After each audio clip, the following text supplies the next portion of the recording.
"Where are you now?" I asked as I watched a baseball game with my brother. That's when my certainty about my husband's lies solidified. His brother wasn't in any condition to watch a baseball game right now. Once I realized all of this, I resolved to take revenge on my husband. I found unlikely allies for this.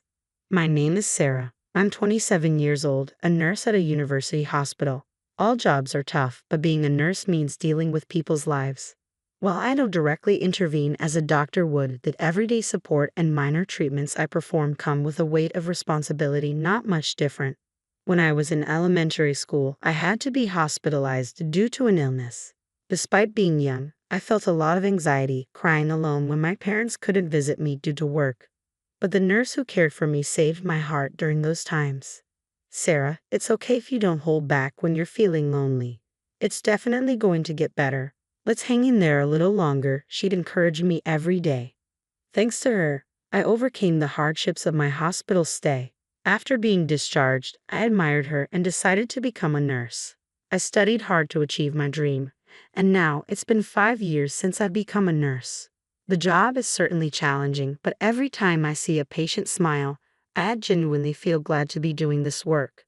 I'm fortunate to have my current job, and one of the reasons is my husband, Bob, whom I married a year ago.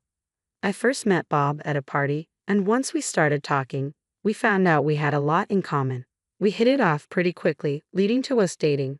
After 2 years of dating, he proposed to me. "I love you, Sarah. You put your heart and soul into everything you do. I want to spend the rest of my life with you," he said. "Are you sure? Do you really want to be with me?" I asked. "Why would you even question it? I want to be with you because you're Sarah. So I want you to get married to me," he replied. "Yeah, I want to be with you too, Bob," I said, and we officially tied the knot a year ago.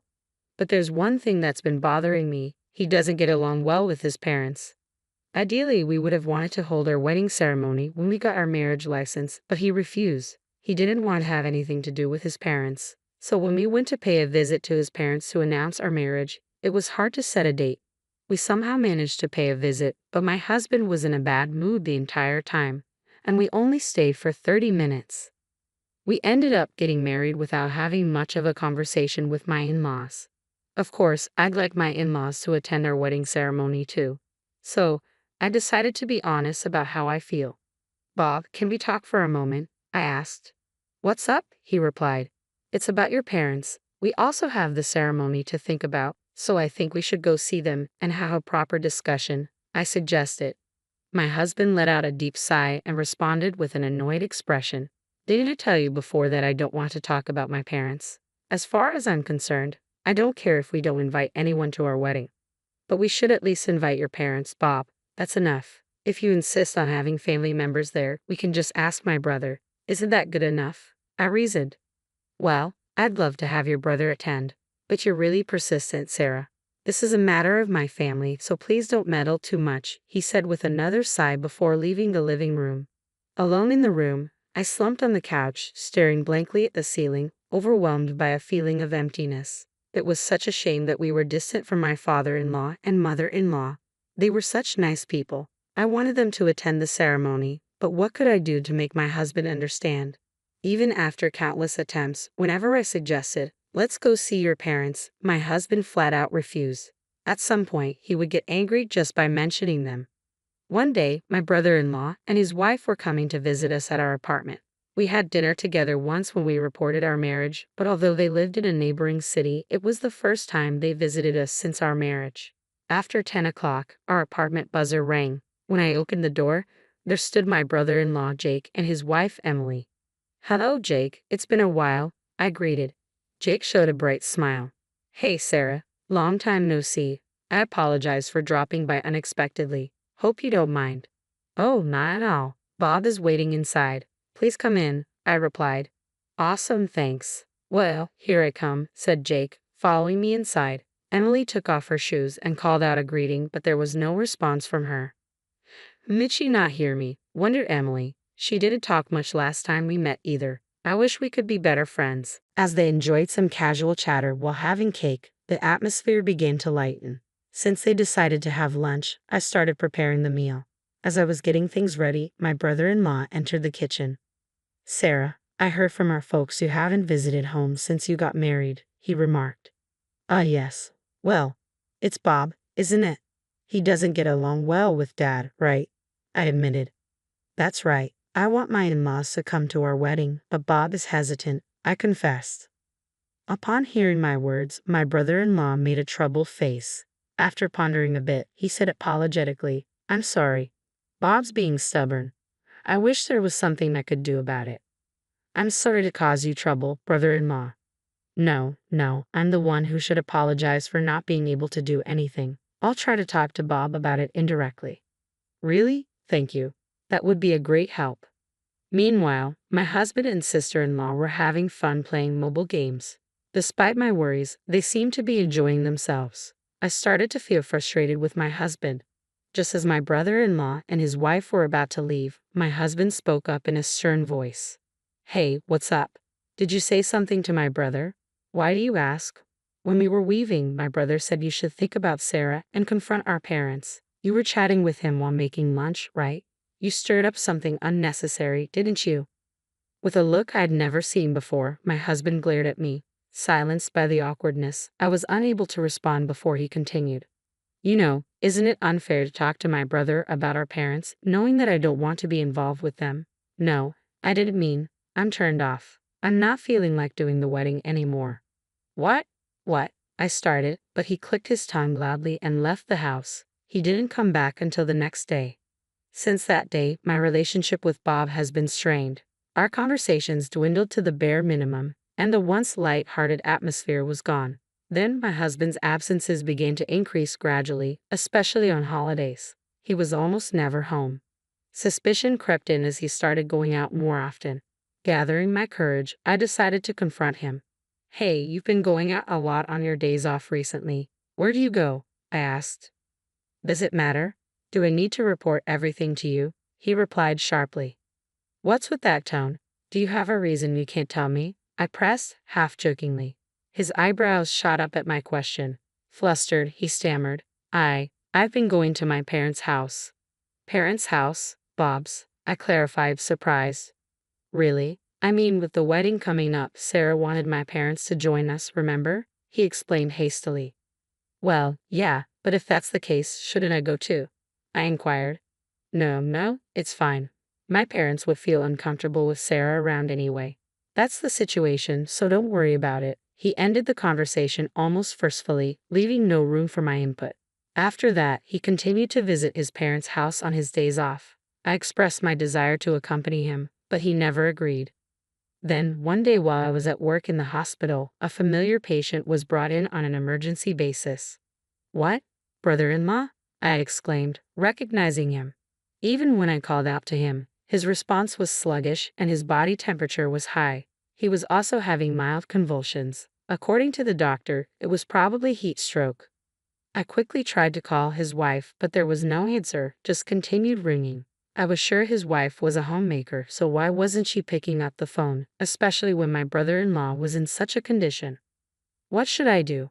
But panicking won't help. I decided to switch gears and call my husband. However, like my brother-in-law's wife, he didn't pick up the phone. My husband should be at his parents' house today, so I decided to try calling their house. Since our marriage, I haven't been able to meet or even properly talk with my in-laws. They might not think highly of me, but I can't care about that right now. When I dialed the landline of their house, after a few rings, my mother-in-law picked up the phone.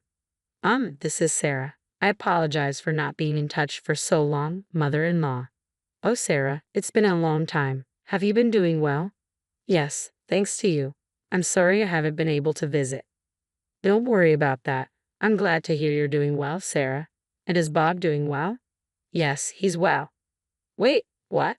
I was taken aback by my mother-in-law's words. My husband should be at his parents' house right now.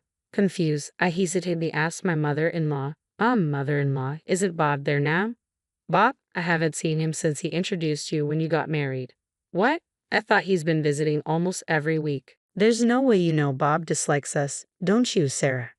My husband hadn't been going to his parents' house. What does this mean? Wasn't he supposed to go back home to smooth things over with his parents in preparation for the wedding? The more I thought about it, the more confused I became. To confirm the facts, I called Bob again. Of course, he didn't pick up at first, but I kept calling persistently over and over again. After about the 10th call, he finally answered the phone. He spoke in a noticeably irritated tone.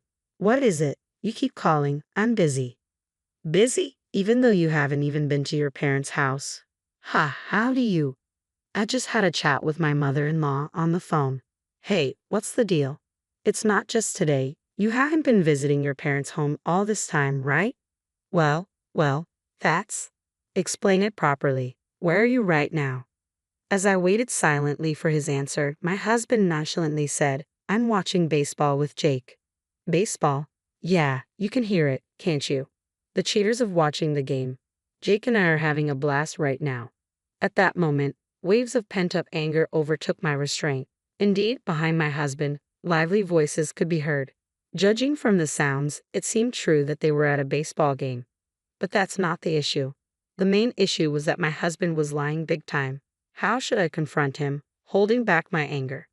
I pondered for a moment, then spoke up. Hey Bob, how long are you going to be on the phone? Emily, my sister-in-law, whose voice I could recognize through the phone, chimed in. There was no mistaking it since we just met the other day. Realizing that the call had been disconnected and only the busy signal was echoing in my ear, I understood. Everything was a lie. I couldn't forgive this. At this rate, I'll corner him by any means necessary. With a newfound resolve, I headed to Jake's place. Fortunately, his condition had already stabilized and he was sleeping soundly. Just as I was about to leave the room, opening the door, a voice came from behind me. Sarah? Oh, Jake, are you okay? I asked. Yeah, I'm fine. It was a heat stroke, huh? I was feeling sluggish, but I was so busy that I didn't have time to hydrate. Please be careful. I was really surprised when you were brought in. Ha, sorry. So why are you here, Sarah? Jake inquired. Oh, well, actually, I began. I informed Jake that my husband might be with Emily at the moment. Instead of being surprised, Jake smirked. I see you've noticed Sarah. By the way you're saying it, Jake, did you know about this all along? I asked.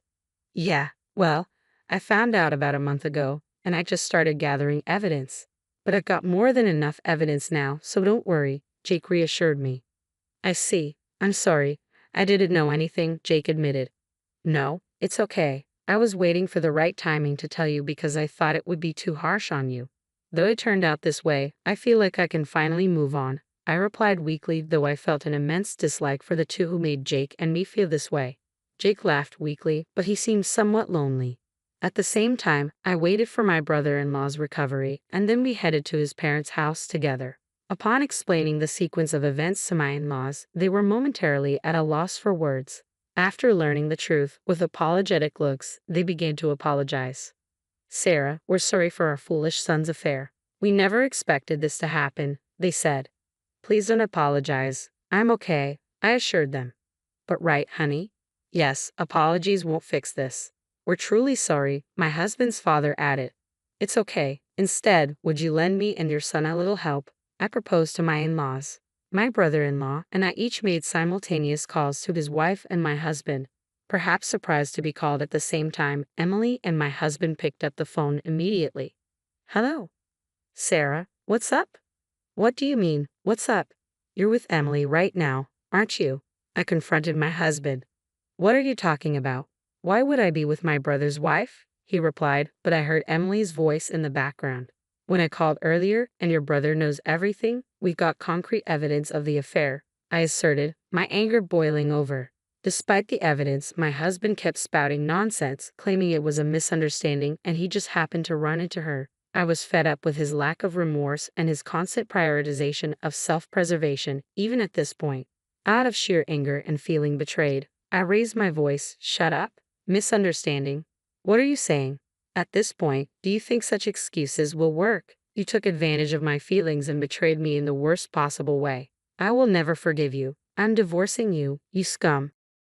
Wait, I didn't intend a divorce. What? How dare you say that after cheating on me? Just so you know, I have no intention of getting back with you or that woman. I hope you both go to hell. Your parents won't help you anymore. Suffer for the rest of your life, regretting what you've done, you piece of trash. Without waiting for his response, I hung up. Shortly after, my brother-in-law and I went to the city office to get divorce papers. Eventually, my husband and I divorced amicably. Initially reluctant, he finally signed the divorce papers after being persuaded by his parents. Of course, my brother-in-law's divorce was also finalized. We both demanded substantial alimony from them. Later, I found out that my ex-husband had been involved with my brother-in-law's wife for quite some time. Apparently, he was meeting her during lunch breaks and after work, and their affair was exposed at the worst possible time by their coworkers. As a result, his reputation at work plummeted. Unable to withstand the judgment from his colleagues, he eventually quit his job after repeated absences. My brother-in-law's wife, who was a stay-at-home wife, also had her life turned upside down. She lived with my ex-husband for a while after the divorce, but as their financial situation worsened, their arguments increased, and they broke up within a few months. For a while, she won't be able to live a decent life. On my end, surprisingly, I've been getting by day to day without much fuss. Right after my divorce, I moved to an apartment near work, living the carefree life. I still keep in regular contact with my brother-in-law and my ex-in-laws. Where I am today is thanks to them. They will always be important people to me, and that will never change. I'll make sure to live in a way that won't bring shame to them. I'll prove that I can be happy on my own. That's the solemn promise I made to myself.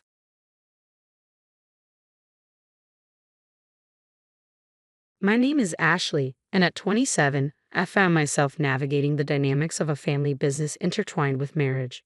Growing up, I was the sole focus of my calm, skeptical father and my vivacious, spirited mother. Their union was a harmonious blend of energies, though mom's exuberance could sometimes be overwhelming.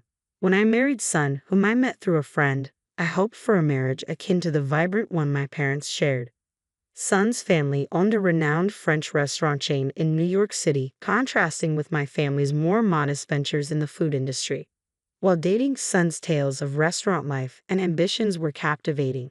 However, after marriage, I grew weary of the constant comparisons between our family businesses. The discrepancy in our family's businesses became a sore point. Son's family's restaurant empire seemed to overshadow our modest endeavors. Arguments ensued, with Son and his family viewing their success as solely their own achievement, ignoring the significant contributions of Todd, Son's cousin, who had been taken in by their family after being orphaned.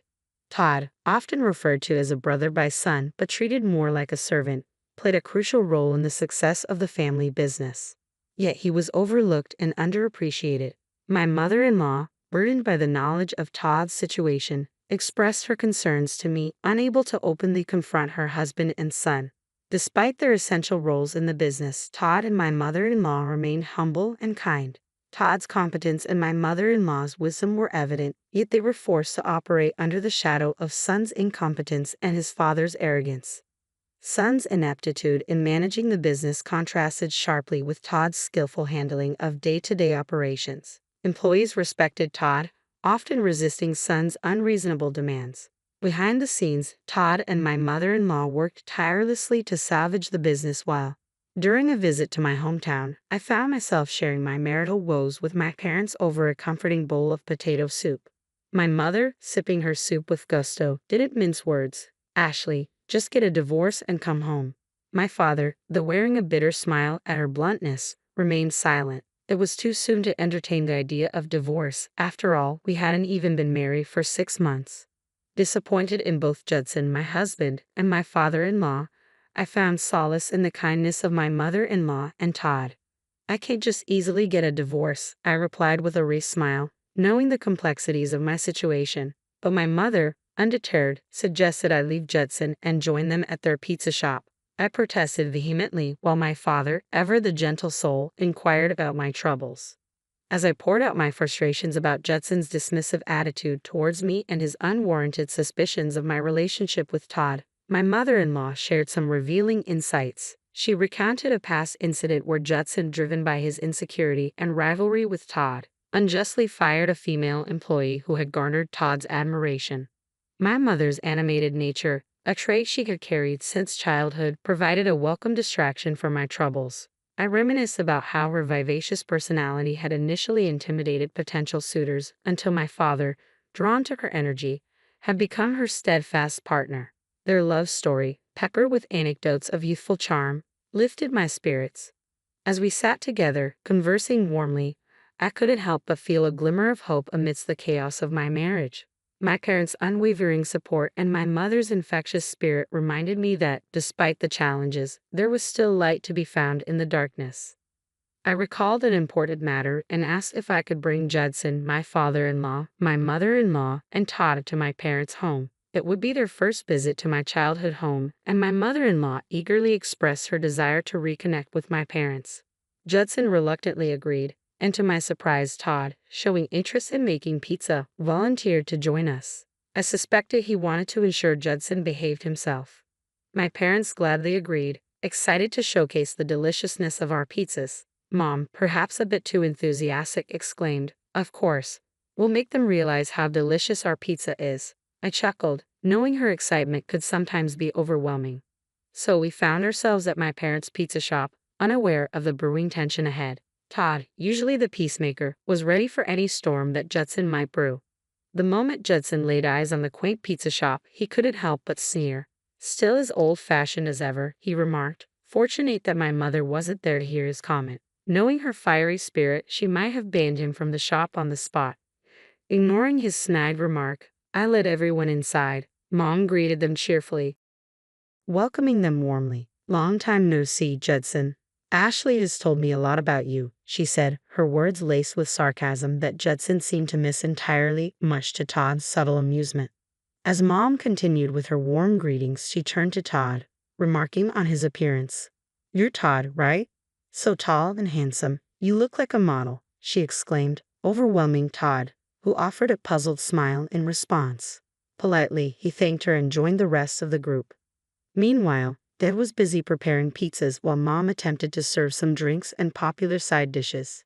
Judson, however, couldn't resist making a disparaging remark, commenting on the shop's appearance.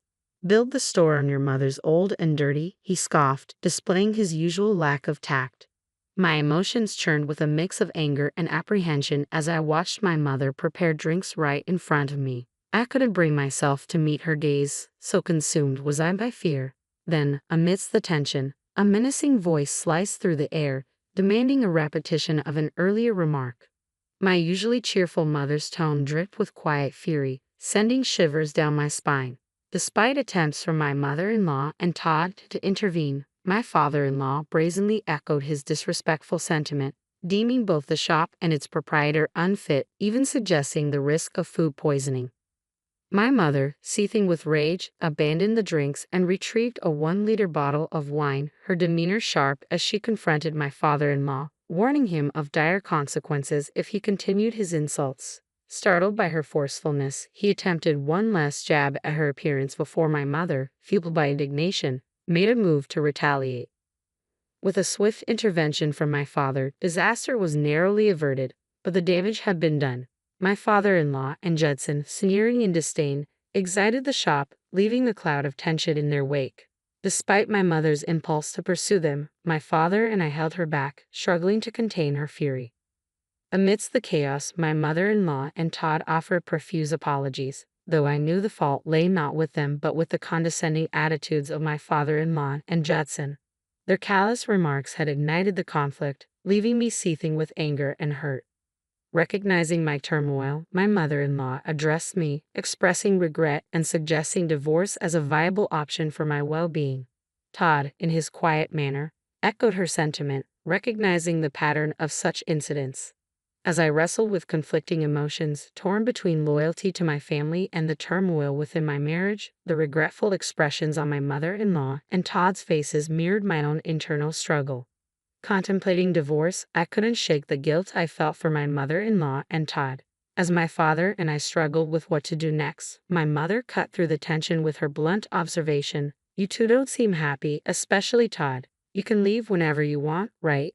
Her direct question caught Todd off guard. He confessed his concern for his aunt, unable to abandon her despite his disdain for my father-in-law and Judson. It was his loyalty to my mother-in-law and his sense of duty toward the other employees that held him back. My mother-in-law, overwhelmed by Todd's true feelings, broke down in tears, burdened by guilt for holding him back. Feeling lost, my father and I exchanged confused glances, unsure of how to proceed. But then, my mother's cheerful laughter cut through the tension. "Ha, that's easy. Leave it to me," she declared, surprising us all. With newfound determination, I made up my mind. After discussing our plans for the future, I returned home to face Judson. Straightforwardly, I announced my decision to sever ties with his family, unable to forgive my father-in-law's hurtful words. Judson's scornful laughter in response only fueled my resolve. I handed him the divorce papers I had prepared, issuing a final warning. "Don't come crying to me after our divorce," I cautioned, but Judson, unable to comprehend the gravity of the situation, remained indifferent. As our marriage dissolved, my mother-in-law and Todd were spared from the ordeal. Though my life was fraught with stress, exacerbated by my father-in-law's insensitivity, I found solace in the freedom of my newfound independence after the divorce. Upon returning to my parents' home about a month later, my ex-father-in-law and ex-husband Judson appeared, their faces drained of color. They delivered divorce papers and a curt message, claiming they were cutting ties with us. Maintaining composure, I faced my ex-father-in-law and remarked on the unfortunate timing of our late-life divorce. My laughter seemed to unnerve Judson further, who muttered about employees quitting and feeling betrayed by Todd, his supposed brother. But Todd's voice, cutting and cold, interrupted Judson's self-pity. He rejected the brotherly title Judson had bestowed upon him, revealing he had never considered Judson as such. Suddenly, Todd emerged, stunning my ex-father-in-law and Judson. Then my former mother-in-law appeared quietly from the shadows. As my ex-in-laws stood dumbfounded, my mother made a bold entrance, revealing that they had been scouted by her company and that they now owned the French restaurant. My ex-father-in-law broke into a cold sweat at this declaration, while my father, observing the scene, smiled modestly. He revealed that running the pizza shop had merely been a hobby. My wife's family owned a group of restaurants, and they had graciously accepted him as their son-in-law. At the mention of the company's name, my ex-father-in-law and Judson stumbled. Realizing the vast difference in scale between their restaurants and our company, it became clear why they had been relegated to running a pizza shop instead of being involved in the family business. Years ago, my father had suffered a collapse from overworking, prompting doctors to suggest he pursue something he enjoyed for his recovery. So my mother and I had reopened this pizza shop, which had been my late grandfather's hobby. In truth, it was all part of a ruse, allowing them to run the company smoothly in my parents' absence with the help of dedicated and skilled employees. While seemingly running the pizza shop, my parents were actually overseeing their work, earning the admiration of their staff. Under my mother's guidance, our company took control of the restaurant previously managed by my ex-father-in-law and Judson. The once complacent duo now stood stunned as my father calmly addressed them. "It's evident to me that both of you lack the necessary skills to manage your business," he declared, citing concerns voiced by employees regarding their management abilities. With a firm stance beside my father, my mother delivered a decisive message. "We're entrusting the management of the French restaurant to Todd. He has full authority over you both," she proclaimed. Ex-father-in-law and Judson protested, claiming their approval was needed, but their objections fell on deaf ears. This decision wasn't solely my parents' but also reflected the sentiments of the disgruntled employees. Now, my ex-mother-in-law would support Todd, her nephew, in a supervisory role. Todd and my ex-mother-in-law shared a glance, and with calm determination, Todd expressed his gratitude for their support before revealing his true feelings. "While I owe you for taking me in as a child," Todd began, his voice turning icy, "my grudge against Judson is immeasurable. For him, it's even greater." His declaration left no room for forgiveness or mercy, stripping my ex-father-in-law and Judson of all managerial authority. Todd's cold resolve was clear. Then my ex-mother-in-law delivered a final blow, leaving my ex-father-in-law and Judson reeling. Upon returning to my parents' home about a month later, my ex-father-in-law and ex-husband Judson appeared, their faces drained of color. They delivered divorce papers and a curt message, claiming they were cutting ties with us. Maintaining composure, I faced my ex-father-in-law and remarked on the unfortunate timing of our late-life divorce. My laughter seemed to unnerve Judson further, who muttered about employees quitting and feeling betrayed by Todd, his supposed brother. But Todd's voice, cutting and cold, interrupted Judson's self-pity. He rejected the brotherly title Judson had bestowed upon him, revealing he had never considered Judson as such. Suddenly, Todd emerged, studying my ex-father-in-law and Judson. Then my former mother-in-law appeared quietly from the shadows. As my ex-in-laws stood dumbfounded, my mother made a bold entrance, revealing that they had been scouted by her company and that they now owned the French restaurant. My ex-father-in-law broke into a cold sweat at this declaration, while my father, observing the scene, smiled modestly. He revealed that running the pizza shop had merely been a hobby. My wife's family owned a group of restaurants, and they had graciously accepted him as their son-in-law. At the mention of the company's name, my ex-father-in-law and Judson stumbled, realizing the vast difference in scale between their restaurants and our company. It became clear why they had been relegated to running a pizza shop instead of being involved in the family business. Years ago, my father had suffered a collapse from overworking, prompting doctors to suggest he pursue something he enjoyed for his recovery.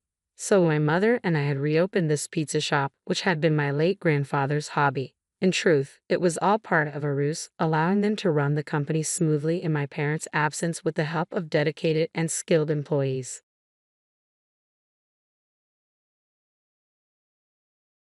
Iris was getting ready for work, preparing to clean an apartment. She didn't know the person who lived there would be home, let alone that he'd ask her to join him and his old school friends for a get-together. Little did Iris know, there was more to this invitation than just a friendly gathering. It turned out to be full of unexpected surprises and secrets. Iris was a determined young woman who found a special way to help her family. She worked hard cleaning houses, mostly getting new clients from happy customers who told their friends about her. Iris had faced challenges early on, like becoming a mom when she was young, which caused problems with her parents. But with her daughter Camille by her side, Iris felt inspired to make things better. When Camille was just 6 months old, Iris decided to take charge of her life. Since it was tough to find a regular job while taking care of her daughter, Iris started cleaning houses instead. She quickly got more clients because she did great work and was always dedicated. The best part was that cleaning gave Iris the flexibility to take care of Camille while still earning a living and making a good life for them both. Another day started, and Iris got ready for another round of tough work. Today, she was set to clean an apartment. It was her first time working there. Usually, her clients trusted her so much they'd let her in or leave the key for her. They were all super busy, often busy with work all day. So Iris hardly ever got to meet her clients face to face. But because they trusted her so much, she could work quietly, keeping their places clean and tidy while they stayed busy with their schedules. Iris started her day by checking on her adorable 4-year-old daughter, Camille, before getting ready for work. The plan was to take Camille to school and then head to the apartment for her cleaning job. But there was a problem. Camille wasn't feeling well. She had a fever and was coughing now and then. Luckily, Iris had medicine ready for situations like this. It was obvious that Camille wouldn't be able to go to school that day. But Iris, being both a loving mom and a dedicated worker, couldn't ignore her duties for the day. She took special care of Camille, giving her the medicine she needed to feel better. Then, faced with a tough choice, Iris made a decision. In this unusual situation, she chose to bring Camille with her to work. It was something she hadn't done before, but under the circumstances, it was the only way to make sure she fulfilled her promise to her client. When Iris reached the apartment, she realized the key wasn't where it was supposed to be, so she rang the doorbell instead. Much to her surprise, a friendly young man answered the door. "You must be Iris," he said with a smile. "I'm Nathan. I had to work from home today, but go ahead with the cleaning as planned." "Good morning, Mr. Nathan. I didn't think you'd be home. I hope it's okay, but I had to bring my daughter with me. I promise she won't be a bother," Iris apologized, feeling a bit awkward. Nathan, with a friendly smile, responded, "Oh, please just call me Nathan, and don't worry about your daughter. Feel free to put on a movie for her on the TV if you'd like." Nathan's kindness and understanding really impressed Iris. She made sure to work quietly and carefully that morning, knowing Nathan was busy with his own tasks. As lunchtime approached and Iris was still cleaning, Nathan emerged from his room. "Iris, I'm about to have lunch. Would you and your daughter like to join me?" he offered. Iris was surprised by the kindness Nathan showed her, but she didn't want to overstay her welcome. After all, he had already been so understanding about her daughter being there. "Thank you very much, Nathan," she said gratefully, "but I'm almost finished, and then I need to get home so my daughter can rest." Nathan insisted, smiling. "I've already told you, no need for Mr. I'm not that old." "Okay then. I hope your daughter feels better soon. Thanks for your hard work, and here's your payment." Meeting Nathan had a big impact on Iris. She was used to clients who kept their distance, so Nathan treating her with kindness and equality really touched her. This meant a lot, especially considering the challenges she had faced in life. Before Iris met Nathan, she had crossed paths with Camille's father, Victor, at a party. She was young and out to have a good time with her friends. Victor, a bit older and charming, caught Iris's eye. They spent some time together, but Victor never wanted anything serious. While Iris was falling for him, Victor kept his distance and avoided getting involved with her family. He never introduced Iris to his family, and when he learned of the pregnancy, he disappeared without a word. With little information about him, Iris found herself alone, facing the unexpected pregnancy and an uncertain future. Despite initial conflict with her parents about Camille's pregnancy, Iris had their support throughout. When Camille was born, family and friends came together, providing clothes and diapers for the baby. This show of solidarity helped Iris through a tough time, with the support of her family and friends. She gradually found her strength and worked towards a better future for herself and her daughter. Although she faced challenges, Iris had to set aside her dream of becoming a nurse. Motherhood and supporting her daughter left her with no time or resources to pursue her studies. It had been a week since Iris last cleaned Nathan's apartment, the friendly customer who had pleasantly surprised her with his kindness. Then she got a message from him asking for another cleaning the next day. This time the keys were right where they were supposed to be, which oddly left Iris feeling a bit disappointed. Maybe, deep down, she hoped to see that young man again. As Iris entered the apartment, she quickly noticed a surprise waiting for her. A neatly wrapped gift sat on the table, accompanied by a note that read, "Iris, this is for your daughter. I hope she enjoys it." After completing the cleaning, Iris headed to pick up her daughter from school, clutching the gift tightly. When Camille received it, her eyes lit up with joy, warming Iris's heart. Nathan's simple gesture of kindness made Iris think about how different things could have been if Camille had a loving father like him, instead of Victor's absence. The next week, Iris went to clean Nathan's apartment once more, and to her surprise, he was home this time. He greeted her with a warm smile as he opened the door. "Hey, Iris, I'm working from home today, so no worries about interrupting," he said. Iris smiled back. "Oh, you're not bothering at all. This is your place after all." Throughout the day, as Iris cleaned, she and Nathan chatted like old friends. They talked about everyday things, shared stories and experiences, creating a genuine sense of friendship. When Iris finished, she said goodbye, thanking Nathan once again for the gift he had given to her daughter. Over the next few weeks, Iris continued her weekly cleaning visits to Nathan's home. Sometimes he was there, other times he wasn't. Nathan, being a bit older and a lawyer, would occasionally talk about his work cases, while Iris shared bits of her own life story. One day, as she worked, Nathan mentioned he had a meeting planned with his old high school buddies. He confessed he wasn't really looking forward to it, but felt obligated to go since it had been a while since they last met. What caught Iris off guard was what he said next. "In high school, I used to joke about never settling down or having kids. I was the designated bachelor of the group," Nathan explained, reminiscing. "Wouldn't it be a laugh if I showed up there married?" Suddenly struck by an idea, Nathan turned to Iris. "Hey, Iris, would you be up for going with me to this meetup, pretending to be my wife?" Though the request caught her off guard, Iris saw the potential for some fun. With Nathan arranging a babysitter for Camille, they both dressed up and headed to the gathering. Iris couldn't remember the last time she had dolled up and put on so much makeup. Having a break from her usual routine felt like a breath of fresh air. When they arrived at the meetup spot, Iris felt Nathan's hand in hers, and he said with a playful grin, "If we're going to play the part, we might as well do it right." It was a lighthearted moment that made her smile as they walked in holding hands. Nathan's friends were genuinely surprised when he introduced Iris as his wife. They teased her, jokingly asking how she managed to tie down the confirmed bachelor. The evening had a relaxed and enjoyable vibe, and everyone seemed to be having a great time. As the night wore on, it became harder to tell if Iris and Nathan were just putting on an act or if there was something more between them. They continued to hold hands, sharing meaningful glances and enjoying lively conversations with Nathan's friends. The boundary between play acting and reality seemed to blur, fostering a genuine sense of closeness between them. The relaxed atmosphere took a sudden turn when Nathan's late friend arrived. Iris's expression turned pale instantly. She gripped Nathan's arm, her voice filled with concern. "Remember when I told you about Camille's father disappearing?" "That's him," she whispered urgently. Nathan's eyes widened as he followed her gaze.